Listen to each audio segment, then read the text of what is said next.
And they reviewed this translation, and they found that it's very unreliable. It's not a reliable translation at all. It reflects bias, theological bias, which is to say that he takes NAR teachings and puts them into the text.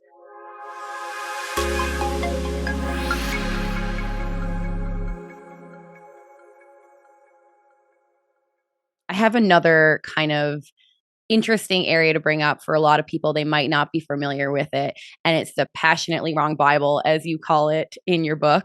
And when I heard the story about Brian Simmons and how he decided to create this, sounded just like the New Age, and how, he even mentioned, I'm not sure if you're familiar with this, but he even mentioned that he was promised by this angel that he was going to be given the 22nd book of John, and he went to this library in the sky, and this is his interview, him explaining it.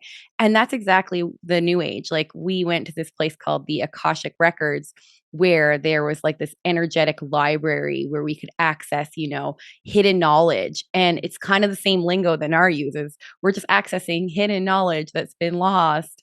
And so I'm wondering if you could speak a little bit about the Passion Translation, because I am passionately against this translation, but a lot of people might think it's okay to use it.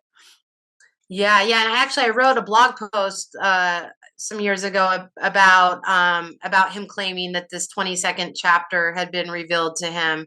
So I am familiar with that. But so the Passion Translation of the Bible was produced by the Brian Simmons, who's a NAR apostle, and he claims that in 2009 Jesus Christ visited him personally, commissioned him to make this new translation of the Bible. He claims that God told him he would give him divine downloads that would enable him to translate, and secrets of the Hebrew language, and that there's an angel named Passion who accompanies him in his ministry and helps him with his work.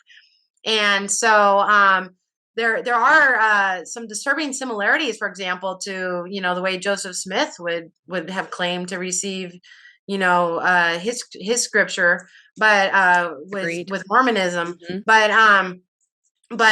So the concerning thing about this Passion Translation, though, is it's wildly popular because it's been promoted by a lot of very influential apostles in this movement, like Bill Johnson and other very influential leaders.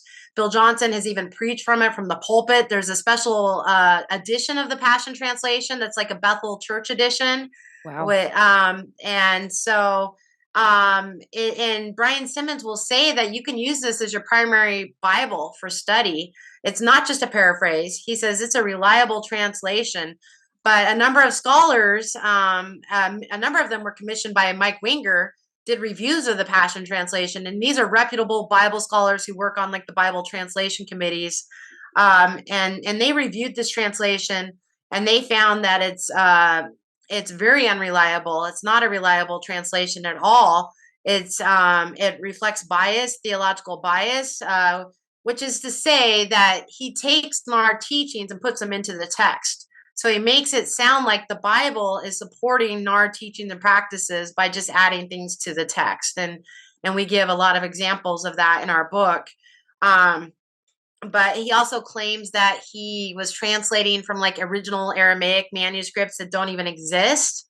Bible scholars will say these manuscripts don't even exist. We don't even know what he's talking about. And so it's a very problematic translation for a number of reasons. Yeah, I mean, that's a question I get a lot.